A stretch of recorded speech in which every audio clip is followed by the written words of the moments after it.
Chúa ở cùng anh chị em và cùng Cha. Tin mừng Chúa Giêsu Kitô theo Thánh Marco. Lạy Chúa, vinh danh Chúa. Khi ấy Giêsu đem các ông Phêrô, Giacôbê và Gioan đi theo mình.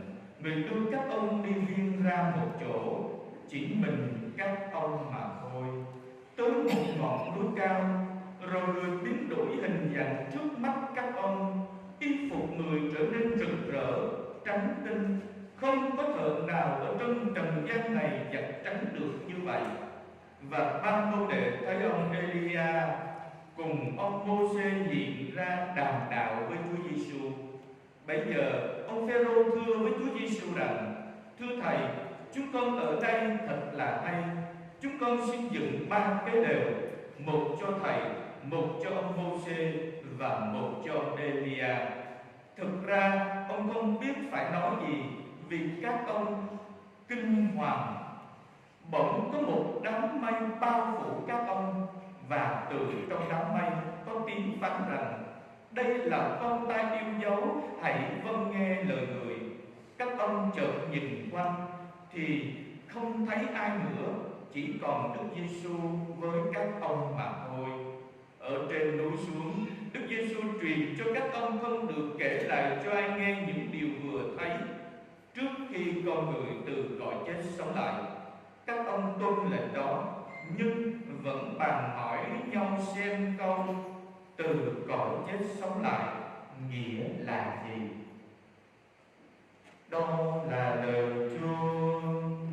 Lạy Chúa Kitô, ngợi khen Chúa. Kính thưa quý bạn chị em và cộng đoàn thân mến, hôm nay cả nước, đặc biệt 21 tỉnh thành trên đất nước Việt Nam này đón nhận các tân binh, có nghĩa là các em nhập ngũ làm nghĩa vụ quân sự với 21 tỉnh thành trên cả nước. Được phỏng vấn những người bố, những người mẹ khi có con thực hiện nghĩa vụ quân sự của mình, thì những người bố, những người mẹ ấy có chung một cảm nghĩ như thế này, có chung một suy nghĩ như thế này, đó là muốn con mình cứng cáp hơn, trưởng thành hơn và thay đổi hơn. Rồi đến những đương sự, các em nhập ngũ hỏi lý do tại sao, là bởi vì bạn muốn thay đổi bản thân, muốn trưởng thành hơn và muốn hoàn thiện bản thân của mình hơn, thay đổi con người trở thành tốt, trở thành tích cực trong cuộc sống. Đấy là niềm mong ước của mỗi người trong chúng ta. Sự thay đổi đó luôn luôn biến chuyển trong cuộc sống của chúng ta, và mời gọi chúng ta không cần thay đổi liên tục trong cuộc sống của chúng ta. Sự thay đổi như thế, sự biến đổi như thế, nó có giống như cuộc biến hình của Chúa trên núi Ta Bò ngày hôm nay không? Xin thưa không. Bởi sao? Bởi vì khi Chúa Giêsu biến hình trên núi Ta Bò hôm nay, mời gọi chúng ta nhìn nơi đó một màu nhiệm, một màu nhiệm về con Thiên Chúa làm người. Khi Ngài mặc lấy thân phận con người của chúng ta, thì cái bản tính Thiên Chúa bị che lấp, nơi con người của Chúa Giêsu bị khuất đi. Hôm nay trên núi Ta Bò này, Ngài muốn 3 môn đệ thân tín của mình, có thể là 3 môn đệ ruột của Ngài, nhìn thấy được cái vinh quang mà Thiên Chúa Cha hé lộ cho 3 ông nhận ra, đó là Ngài chính là con Thiên Chúa. Ngài chính là một vị Thiên Chúa xuống thế làm người, mặc lấy thân phận con người, để rồi hôm nay trên núi Ta Bò, Ngài muốn cho các ông thấy cái vinh quang của con Thiên Chúa là một. Cái thứ hai, cho thấy trước cái cuộc phục sinh của Chúa Giêsu trên núi Ta Bò này, để nơi đó củng cố lòng tin cho ba môn đệ Phêrô, Giacôbê và Gioan. Cuộc biến đổi nào cũng đầy khó khăn, cuộc biến hình nào cũng đầy cam go. Nó đòi hỏi chúng ta phải bỏ đi con người của chúng ta, mặc lấy con người mới. Mời gọi mỗi người trong chúng ta đánh đổi đi những cái xấu, những cái đang bám vào con người của chúng ta, không thể đánh đổi được và không thể bỏ được. Thì giờ đây Chúa mời gọi chúng ta dứt bỏ nó. Sự biến hình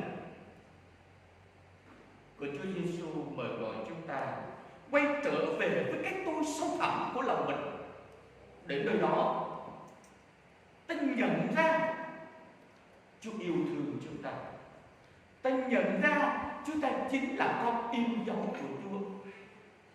Khi chúng ta nhận bị tịch thành đại, biến hình của Chúa Giêsu trên núi Ta Bor hôm nay, Chúa Cha đã nói với các tông đồ rằng đây là con yêu dấu của ta. Ta hài lòng về người. Mỗi một ngày qua đi, mỗi một tuần qua đi, mỗi một năm qua đi trong đời của chúng ta, Chúa cũng mời gọi chúng ta biến đổi. Sự biến hình của Chúa trở nên sự biến đổi trong tâm trí của chúng ta, nơi cuộc sống của chúng ta. Nhưng để chúng ta biến đổi con người của chúng ta nên tốt hơn mỗi ngày trong cuộc sống không dễ thế nào, rất là khó. Chính vì thế ta xin ơn Chúa Thánh Thần trợ giúp chúng ta.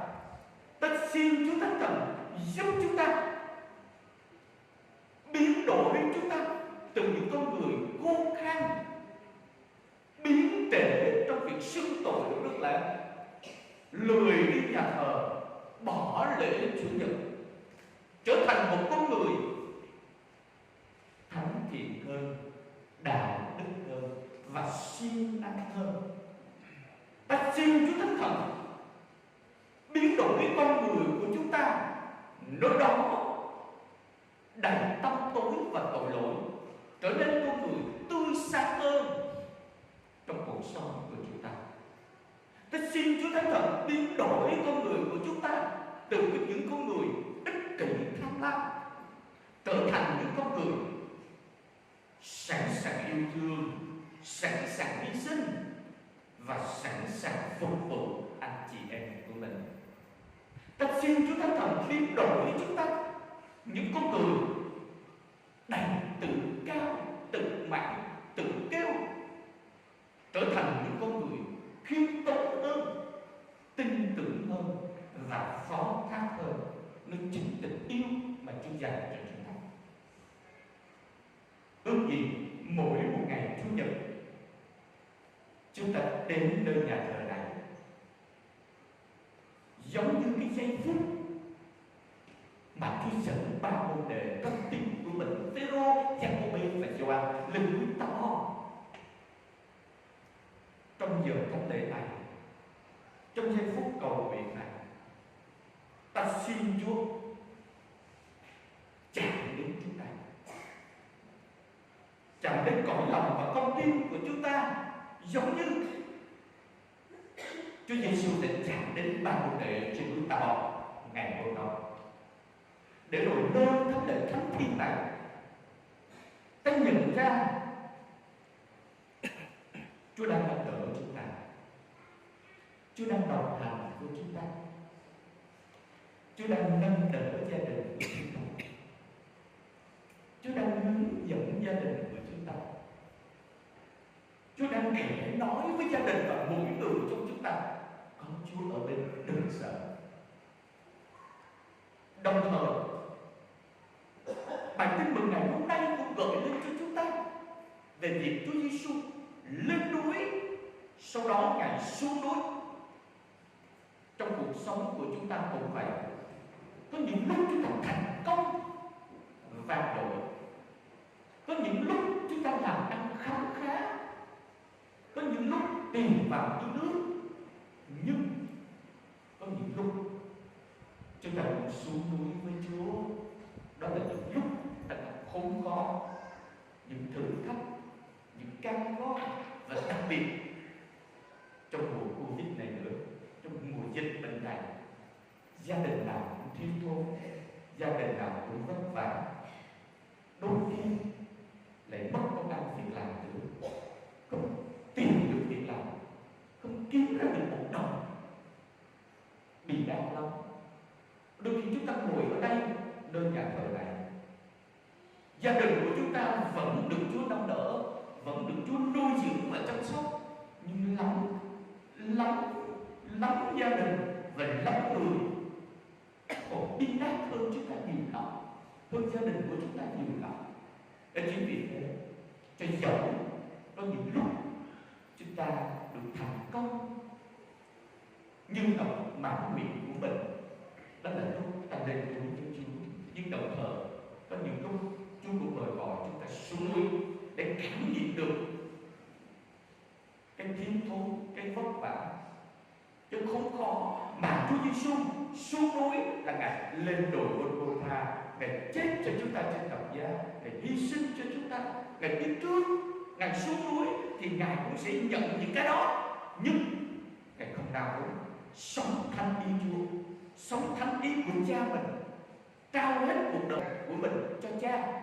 Cũng vậy, hôm nay Chúa cũng mời gọi chúng ta trao hết cuộc đời của chúng ta, nhưng không có những niềm vui, những thành công, ngay cả những thất bại và những buồn đau, những tủi nhục nơi chính cuộc sống của chúng ta, trao hết cho Chúa.